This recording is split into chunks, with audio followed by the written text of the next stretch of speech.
সরকারে রাজনৈতিকভাবে চক্রান্ত করি আমার সংবিধানে দিয়া অধিকার কোন প্রকারে ভাবে আমি হতিয়াই দিচ্ছি।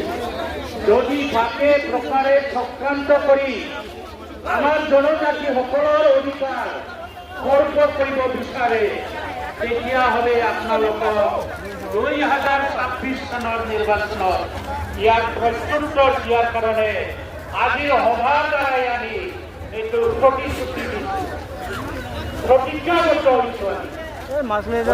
চৰকাৰৰ মাজে অনুৰোধ কৰিছোঁ আপোনালোকে মন্ত্ৰীগত ৰিপৰ্ট অহা 25 নৱেম্বৰত বিধানসভা যিটো গ্ৰহণ কৰিব বিচাৰিছে আমাৰ সকলোৱে ৰিপৰ্ট দাখিল কৰক, অন্যথা এই ৰিপৰ্ট বন্ধ কৰক। আৰু কেন্দ্ৰীয় চৰকাৰক আমি আজি এই সভাৰ জৰিয়তে আহ্বান জনাইছোঁ ৰাজ্যসভাৰ ভিতৰত 2019 চনত অসমৰ চৰকাৰ জনগোষ্ঠী জনজাতিকৰণৰ কাৰণে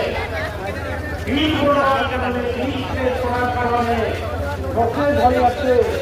সেই প্ৰচেছটো ৰাজ্যসভাৰ পৰা আপোনালোকে উঠাই লওক। আজিৰ সভাই ৰাজ্যসভাত